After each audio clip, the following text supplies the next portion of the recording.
राधे स्वागत बाटे तनी मंडली चैनल पे। और एक ठे गाना लेकर आई ये लेकर ना हमारा गाना ना भौजी लेकर आई लेकिन तो ये गाना जो है सबके चैनल पे जाए और आप सब ज़्यादा से ज़्यादा प्यार आशीर्वाद देंगे। जैसे हमारे इंदू पांडे भोजपुरी सॉन्ग पे आप सब देखे रहें और वैसे ही प्यार आशीर्वाद हम गाना आप सब देंगे। इंदू पांडे भोजपुरी का एक गाना भी है और उन्हीं चैनल पर गाना है। हाँ आप सब मजेदार है, एकदम मजा आ जाएगा आप लोगों को।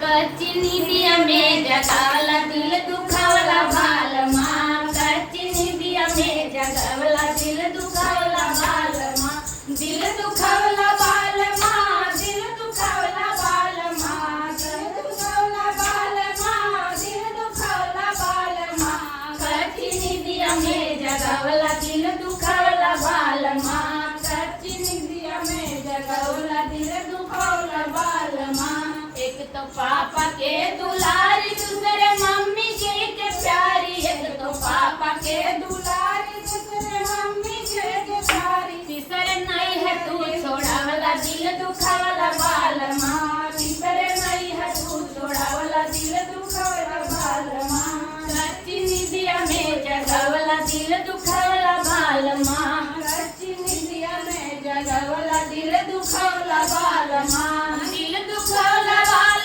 माँ, दिल दुखावला बाल माँ, दिल दुखावला बाल माँ, दिल दुखावला बाल माँ, कच्ची नींदिया में जगावला दिल दुखावला बाल माँ, कच्ची नींदिया में जगावला दिल दुखावला बाल माँ। एक तो चाचा के दुलारी दूसरे चाची जी के प्यारी, एक तो चाचा के दुलारी दूसरे चाची जी के प्यारी, तीसरे नहीं है तू छोड़ावला दिल दुखावला बाल माँ, तीसरे नहीं है तू छोड़ावला दिल दुखावला बाल माँ, कच्ची नींदिया में जगावला दिल दुखावला बाल माँ, कच्ची नींदिया में जगावला दिल दुखावला बाल माँ। एक तो भैया जी के प्यारी दूसरे भाभी के दुलारी, एक तो भैया जी के प्यार दूसरे भाभी के दुलारी, तीसरे नहीं है तू छोड़ावला दिल दुखावला बाल